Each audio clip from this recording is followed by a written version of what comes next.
This is the LZR Project, an episodic story series by David N. Alderman. The LZR Project takes place within David's Expired Reality universe and serves as a prequel to the main novels in his Expired Reality series. You can find out more about David's Expired Reality series at davidnalderman.com.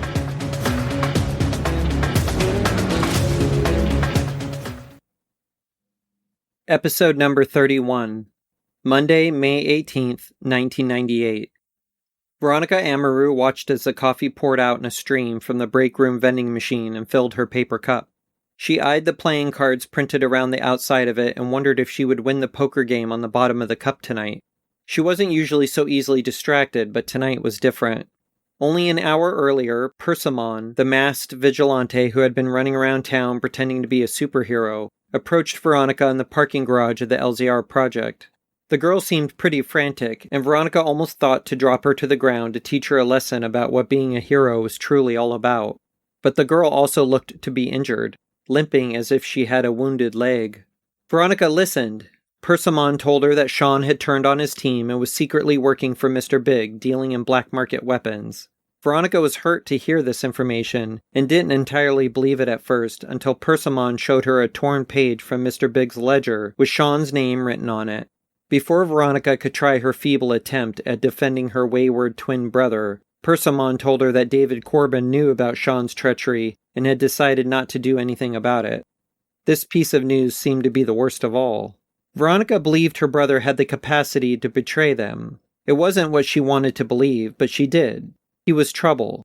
Veronica had warned David about him in the very beginning of all of this, but he hadn't taken what she said to heart. Now they had one of their own, a sibling to Veronica no less, working for their greatest enemy, the very man that the LZR Project was built to destroy.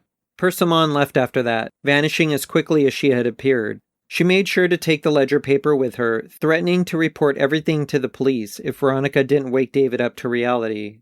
Veronica agreed to at least talk to David, as long as Persimmon waited before following through with her blackmail. The coffee machine stopped, and Veronica gingerly took the hot cup from under the dispenser and held it high above her head to scan the bottom for her poker hand. Full house. She decided it was time to confront David before things could get worse.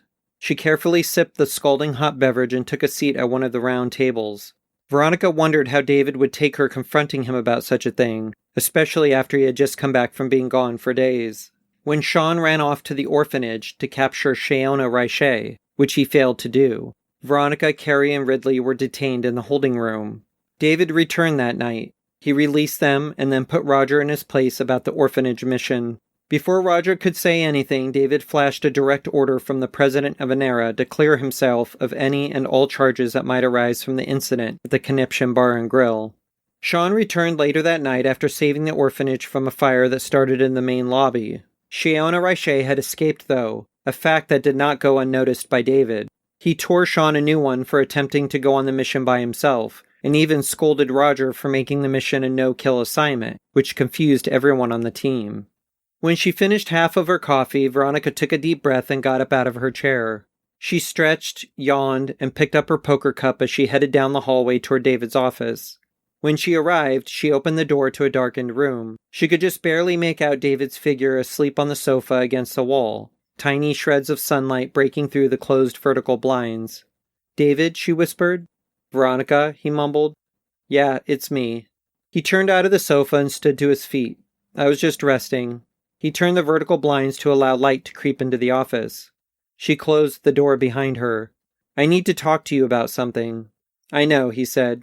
He took a seat in his leather office chair and rubbed the tiredness from his eyes. "You do? Persimmon told you about Sean, didn't she?" Veronica took a seat on the sofa and nodded. "She told me she would," he said. "I asked her not to because I figured the less people that knew, the more time I would have to figure out what I was going to do about this." "You need to pull him out, David." He leaned back in his chair and crossed his arms over his chest. Veronica found herself wondering where he had vanished to during the time he was gone. He hadn't come back a completely different person, but he had changed. Veronica just couldn't put her finger on what that change was. He seemed more direct, more assertive, more sure of his decisions. "Did you hear me?" she asked. David tapped his pointer finger on the desk a few times. "I heard you." You have no plans on pulling him, do you? She asked. Do you want to know my view on this, Veronica? I do, she answered. Sean got himself into a mess, he said. He's crossed the line between us and Mr. Big. That being said, there's really only one thing I want to do right now that could put an end to this whole thing. Use him as bait, as a double agent. Veronica leaned forward, cupping her hands over her face. She felt the coffee kicking in now, the acidic beverage burning a hole in what could be an ulcer.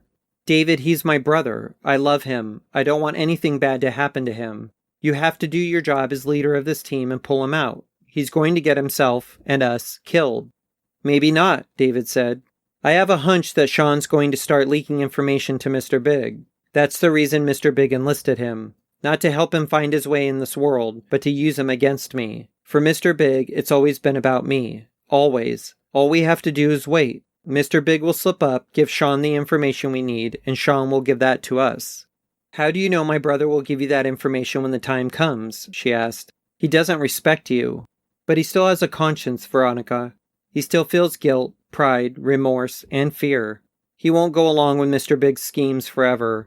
He has a limit, as we all do. Mr. Big has no limits. He will keep going until the sun turns blood red and the gods return to wipe us all out.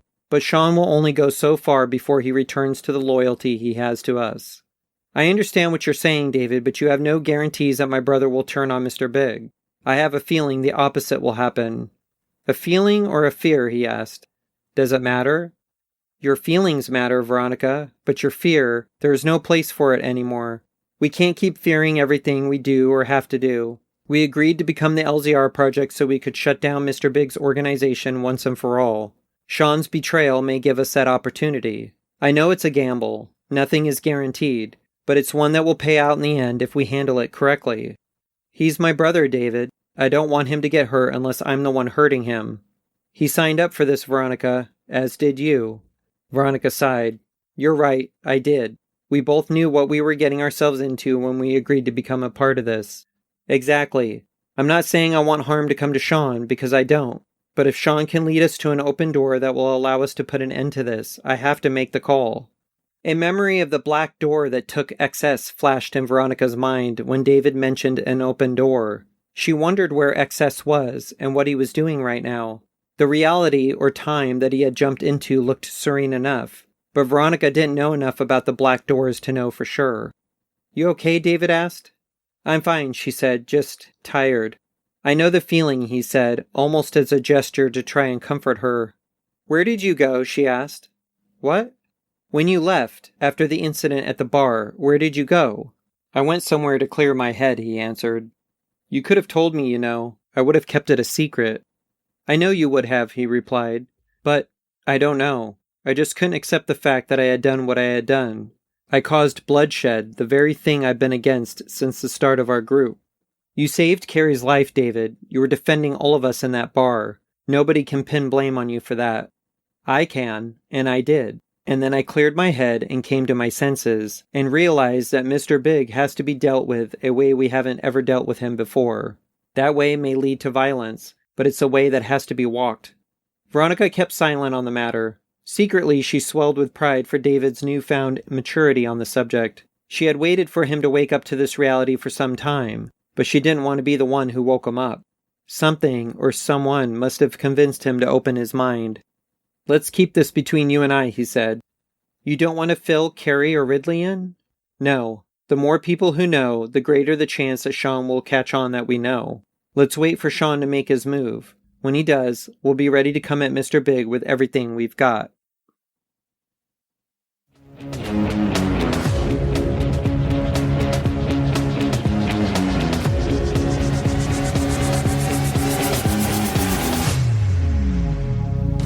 Thank you for listening to the LZR Project.